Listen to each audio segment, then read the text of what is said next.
তবে ধরনটা ভিন্ন ছিল, এক এক জাতিগোষ্ঠীর জন্য এক এক ধরনের ছিল। আমাদের জন্য সিয়াম ফরজ টানা 1 মাস 30 দিন বা 29 দিন।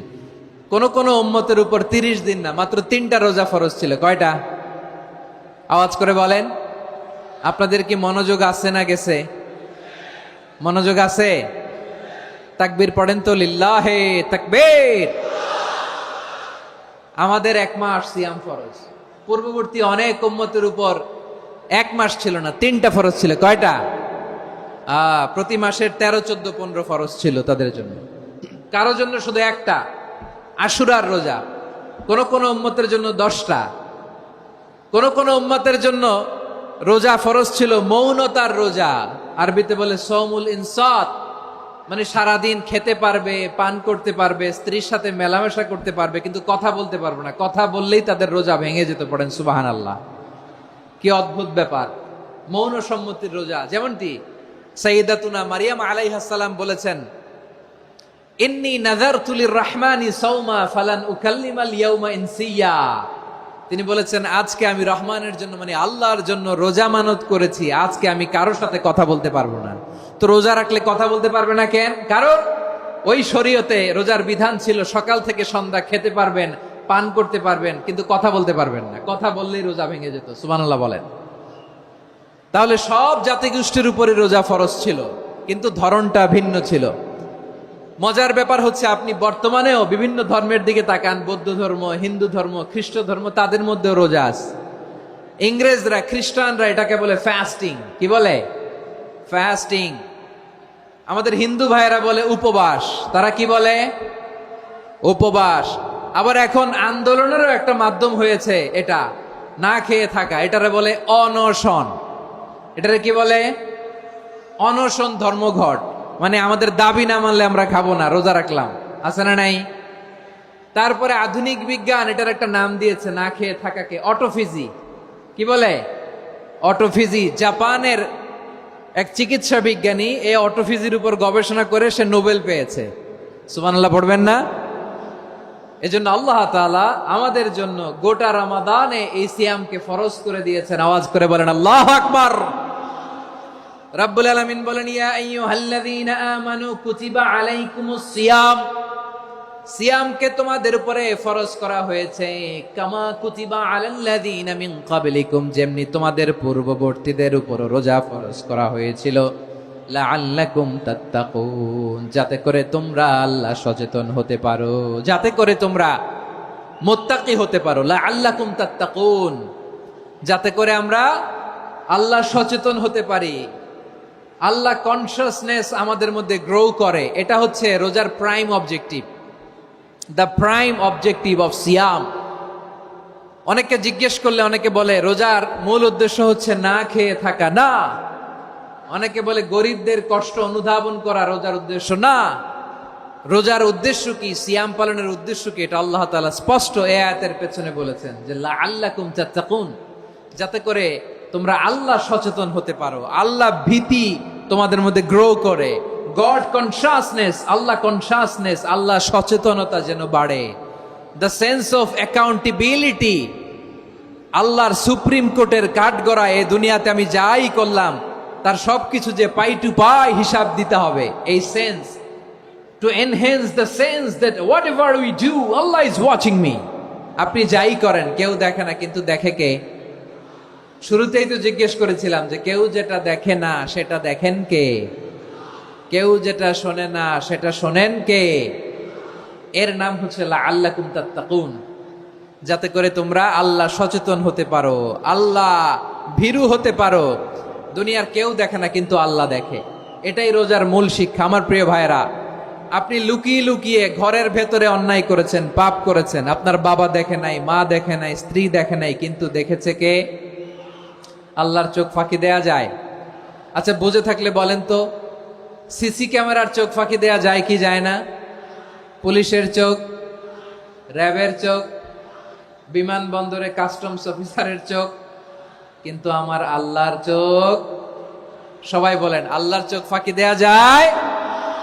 এই সেন্সটা নিয়ে আসা নিজের মধ্যে, আমি what ever I do Allah is watching me, যাই করি আল্লাহ দেখে। লাআল্লাকুম তাত্তাকুন। রমাদানের রোজা, ইফতারি, সিয়াম, ইবাদত সব কিছুর মধ্য দিয়ে আপনাকে খেয়াল করতে হবে যে লাআল্লাকুম তাত্তাকুন, এই স্ট্যান্ডার্ড এটা অ্যাচিভ হচ্ছে কিনা আমাদের, যাতে করে তোমরা মুত্তাকি হতে পারো, আল্লাহ ভীরু হতে পারো। তাকওয়া, এটা হচ্ছে the essence of Islam. What is তাকওয়া? তাকওয়া মানে কি? তাকওয়ার সংজ্ঞা অনেকে অনেক ভাবে দিয়েছেন। আমি সরাসরি সাহাবাদের কাছ থেকে একটা সংজ্ঞা আপনাদের শোনাচ্ছি। ওমরে ফারুক রাদিয়াল্লাহু তাআলা আনহু উবাই ইবনে কাব রাদিয়াল্লাহু তাআলা আনহুকে জিজ্ঞেস করেছিলেন, ইয়া উবাই মা হুয়া তাকওয়া, হে উবাই তাকওয়া কি? তাকওয়া কাকে বলে? উবাই ইবনে কাব তিনি প্রশ্নের উত্তর না দিয়ে উনিও আবার প্রশ্ন ছুড়লেন। তিনি বললেন, ইয়া আমিরুল মুমিনিন, আমা সালাকতা তরিকান যা শাউক, আপনি কি কাঁটাযুক্ত রাস্তা দিয়ে মরুভূমিতে কখনো হেঁটেছেন? যে রাস্তার চারদিকে ক্যাকটাস, গুলমলতার কাঁটা, হেঁটেছেন? ওমরে ফারুক বললেন, নাম, হেঁটেছি। বালা, হেঁটেছি। কাইফা আমিলতা, কিভাবে হেঁটেছেন? ওমরে ফারুক বললেন, শাম্মারতু ওয়াজতাহাত্তু, আমি আমার জামা, জুব্বা আর চাদর আটোসাটো করে গায়ের সাথে এমন ভাবে মিলিয়ে রেখেছি, এমন সাবধানে হেঁটেছি যাতে করে মরুভূমির ক্যাকটাসের গুলমলতার কাঁটা আমার গায়ে বিঁধে না যায়। উবাই ইবনে কাব বললেন, ফাযালিকা হুয়া তাকওয়া, আরে তাহলে আপনি তো ঠিকই জানেন তাকওয়া মানে কি, এটাই তো তাকওয়া। ওই রাস্তা দিয়ে যেভাবে হেঁটেছেন, পুরো দুনিয়ার জিন্দেগিটা এইভাবে সাবধানে চলার নামই হচ্ছে তাকওয়া। চিল্লায় বলো ঠিক কিনা?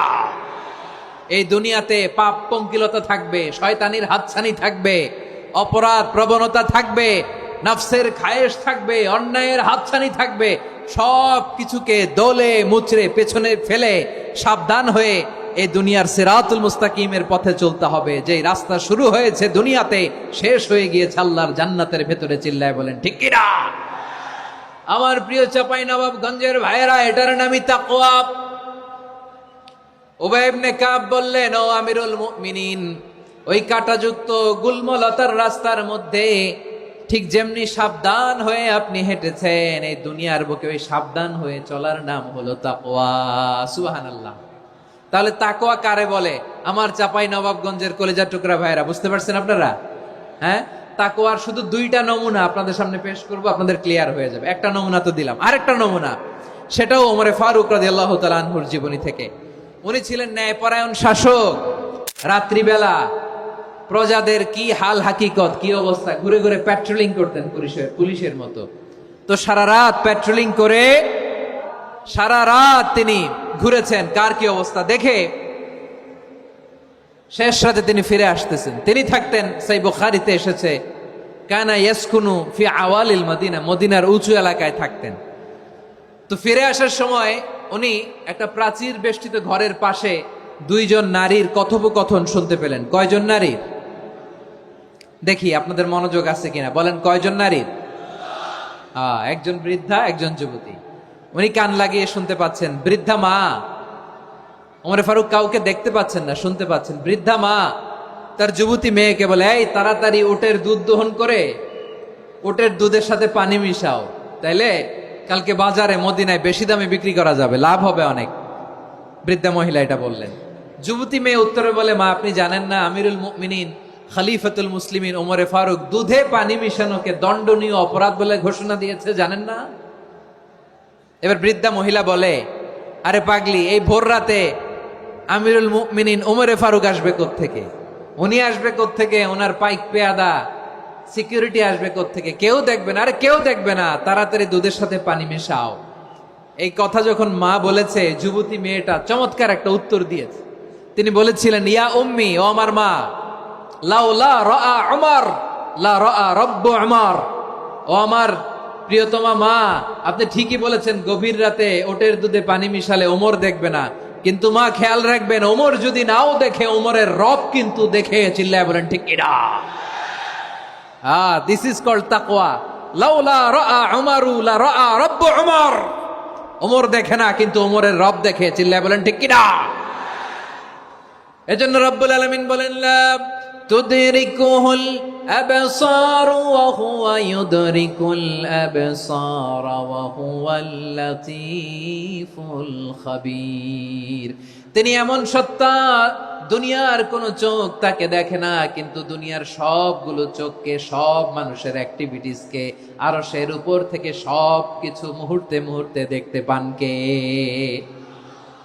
তাহলে তাকোয়া কারে বলে বুঝতে পারছেন? হ্যাঁ, দুনিয়াতে সাবধানে চলার নাম তাকোয়া।